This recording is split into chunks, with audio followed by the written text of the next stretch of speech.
दोस्तों, कार्तिक मास महात्म्य कथा अध्याय 9।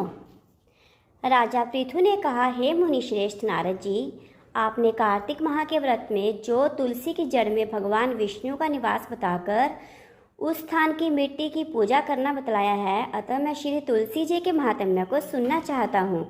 तुलसी जी कहाँ और किस प्रकार उत्पन्न हुई, यह बताने की कृपा करें। नारद जी बोले, राजन, अब आप तुलसी जी की महत्ता तथा उनके जन्म का प्राचीन इतिहास ध्यानपूर्वक सुनिए। एक बार देवगुरु बृहस्पति और देवराज इंद्र भगवान शंकर का दर्शन करने कैलाश पर्वत की ओर चले। तब भगवान शंकर ने अपने भक्तों की परीक्षा लेने के लिए जटाधारी दिगंबर का रूप धारण कर उन दोनों के मार्ग में अवरोध उत्पन्न किया।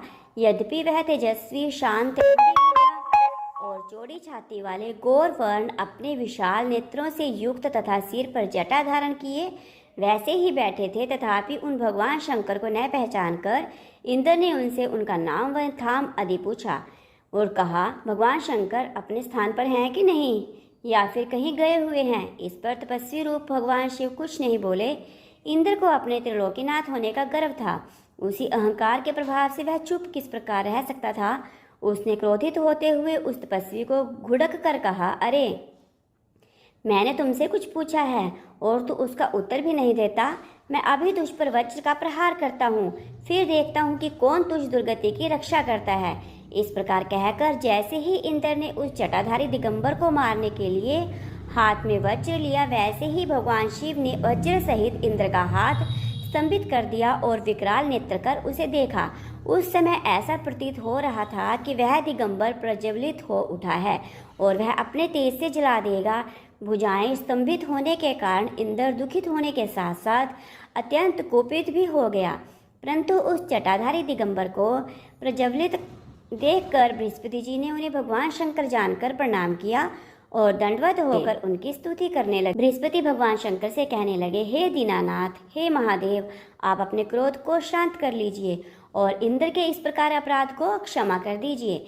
बृहस्पति के यह वचन सुनकर भगवान शंकर ने गंभीर वाणी में कहा, मैं अपने नेत्रों से निकाले हुए क्रोध को किस प्रकार रोकूं। तब बृहस्पति ने कहा, भगवान, आप अपना भक्त वत्सल नाम सार्थक करते हुए अपने भक्तों पर दया कीजिए। आप अपने इस तेज को अन्यत्र स्थापित कीजिए और इंद्र का उद्धार कीजिए।